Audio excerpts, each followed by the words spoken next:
5 days after we told you about a blight at an historic slave cemetery in Carter County, the Carter County Sheriff's Office is lunceford getting involved, making a promise to see to the complete cleanup of that property.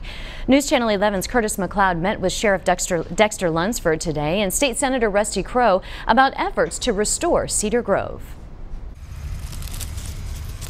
Several days after we first showed you the blighted Cedar Grove Cemetery on Southside Road in Elizabethton, watch the briars. Tennessee State Senator Rusty Crowe is back at the historic site, but this time he's teaming up with Carter County Sheriff Dexter Lunsford, who wants to help clean up Cedar Grove. I learned about it the night you did the story, and I immediately called Mr. Crawford that night, and I've called Miss Pearl Smith, or she called me the next day.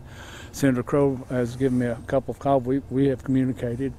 And I assure you it will be cleaned up. Family members of loved ones buried at Cedar Grove say years ago the sheriff's office was responsible for the upkeep. He died 1888. Carter County Sheriff Dexter Lunsford is honoring that tradition, arranging a crew of Carter County inmates to initiate the cleanup. Really proud that our sheriff Dexter Lunsford has offered to put a crew together and clean this up. It looks like it's going to take a lot of work. There's some big trees, some saplings.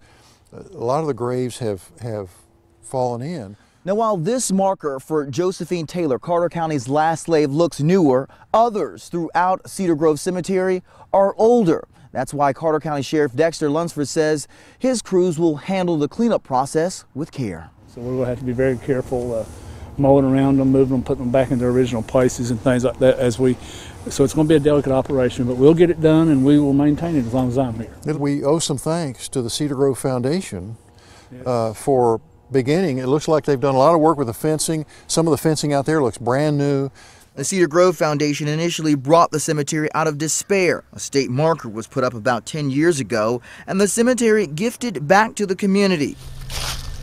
Over the years, Cedar Grove has fallen on hard times. Now, with the help of local and state leaders, the quest to restore this historic cemetery has begun. In Elizabethton, Curtis McLeod, News Channel 11, in your corner.